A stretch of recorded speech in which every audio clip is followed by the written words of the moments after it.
Outlaw Law is brought to you by Whitaker and Hamer, attorneys and counselors at law.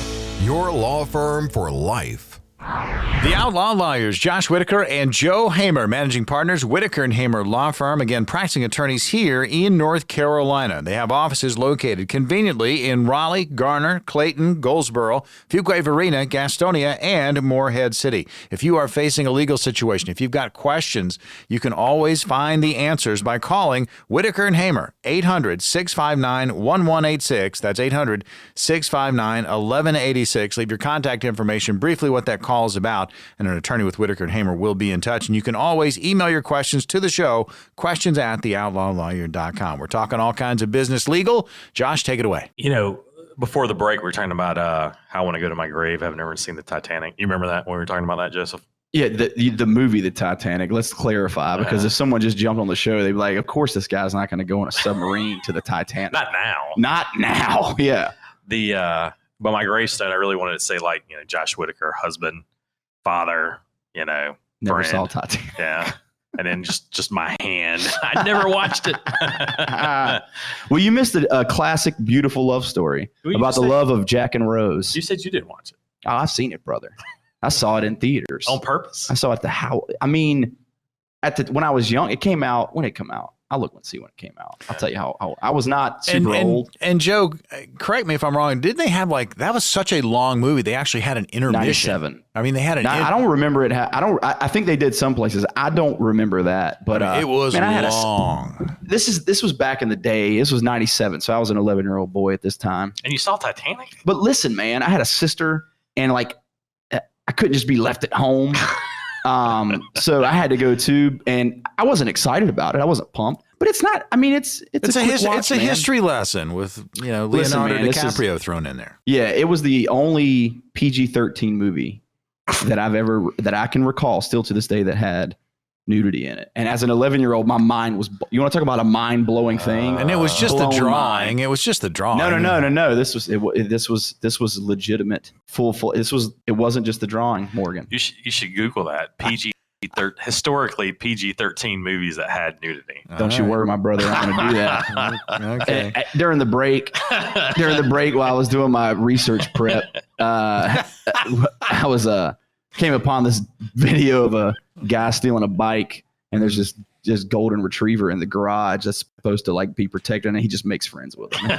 So it's like a ring camera video of this guy playing with a dog, having the time of his life before he steals the bike. All right, hold please. Why are you doing that? While you're doing that, while I'm doing this. Yeah, you do that research. You do that very important sixth grade style research. Yeah, I got it. And then I got it. So we get a lot of contract law questions. So we've talked about kind of business formation, taxation. We talked about how marital interest can kind of ruin a real estate transaction. And then our contract question basically comes down to what are some things that you want to see in a contract between you and a general contractor or a contractor, right? So that's the hope, is that if you're engaging someone and you're spending, everybody's got kind of a different level of money that they can part with, right? So, a lot of times people come to do work at your house. They have they'll give you an estimate, to repair a toilet or work on your septic or put in a gas line, right? You'll have a little estimate, and they'll have some random general legal language on there, and you'll sign off on it. But once you start shelling out a lot of money, maybe someone's building a house for you, building an addition for you, a big job, hundreds of thousands of dollars, you're going to have a contract. Hopefully you're going to have a contract, a written contract, not a verbal contract, or handshake doesn't really do it anymore once you get up into the hundreds of thousands of dollars. I mean, in theory, it's not that it's not legally binding, but it's just not advisable. I would not advise. I want you to build my $500,000 house on a handshake. Hey, if you've got a firm enough handshake, brother, if I reach out and shake your hand and you just crush all of the bones in my hand, I'm like, this guy can build a house. I feel like that would have worked in 1958. I just give you a hard handshake and a good nod, and you're like, yeah, that's a good guy. Yep, and that's it. He'll do what he's supposed to do. Yeah. But yeah, so we review a lot of these things, and there's a couple things that come up a lot. Even a good general contractor, I take a different approach depending on who I'm drafting a contract for, right? So in this scenario, I'm drafting a contract for someone who wants to use the services of a general contractor. I would probably take a different tact if I was representing a general contractor. But one thing that I think you'll always want in there, when we're talking about building an addition, building a house, you're going to want a completion date. Yeah. I've seen some where they just don't even give you a completion date. They don't give you an estimate.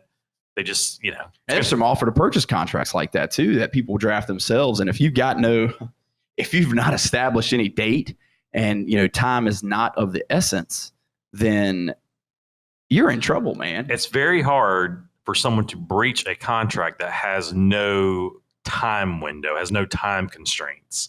How do you prove someone, if someone's got a contract to build you a house and there's not a date in there, at least a target date? It doesn't have to be firm. It can be, but it doesn't have to be.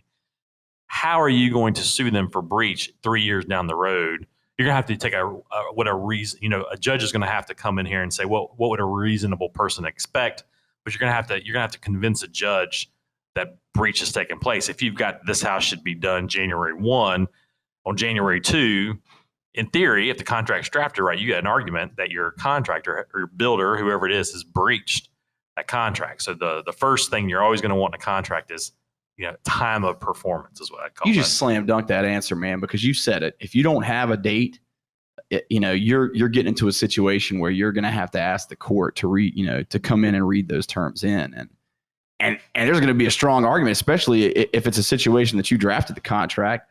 Courts don't give you a lot of sympathy, man. If you drafted your own contract and you're an idiot and you don't include things that are needed there. So, deposit schedule, how you're going to pay, how when final payments due, warranties. There's all kinds of things that go into a contract where there's not necessarily a default.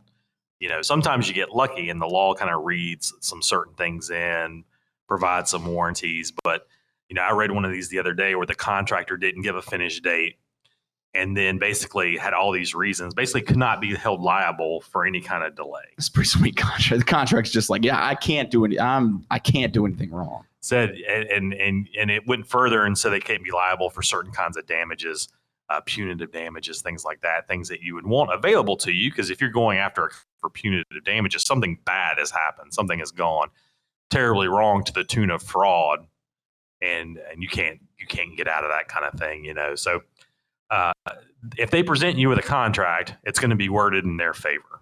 And so you need to take a look at it. You need to have someone look at it. You need to mark it up. Yeah, you're going to have to make some changes. And so that's what we've done. That's been a couple of questions that I've had in the office this week were just contract questions, and we help folks. We got a couple of folks who are purchasing commercial property, and you get up into the millions and millions of dollars. And what a contract allows and doesn't allow becomes very, very important. Yes. Joe, how'd your research go? Man, you'd be surprised. There's not only PG-13 movies with full frontal nudity. There's PG movies with full frontal nudity. There's rated G movies with full frontal nudity. That's not baloney. It's just one, but it's out there. It's called The Andromeda Strain. I never watched it. Me either. Obviously. It was rated G? Rated G. That can't be right. Yeah, it's a list, man. There's not a ton. The rest of them, I think a lot of these are for backsides, is what it says. And so you expect that, right? Like I expect to see a backside in a G movie. No. There's only the one. And then you got a bunch of PG backsides. I can tell Joe had a lot of fun doing the research on this. He's really into this. I'm not. Listen, fellas. Listen, I was given a task. And the whole reason we got to this point was thorough. The movie You're Titanic. Very thorough. And and it blew my mind, man. I was sitting in the Howell Theater in Smithfield, and the screen flashes, and I was just like, "What is that? What's happening right now?" But anyways, it's a good memory, man. Yeah, it's good. It's good, solid research. Yeah. You'll never experience that because you're never going to see the movie. Nah, it's never going to happen. You'll never see the true love story. Of a man and a woman. I don't want any part of it. A poor man. I can give you a synopsis of the movie one day. That can be the whole show, just me retelling the story of Titanic. No, I It's don't got know. Billy Zane in it, man. You love Billy Zane. From Tombstone? Was Billy Zane in Tombstone? I don't know. You got to do some research. All right, I'll do that research All too. right. Right. Well, now. we'll figure that out after the break. All right. The Outlaw Lawyers, Josh Whitaker and Joe Hamer.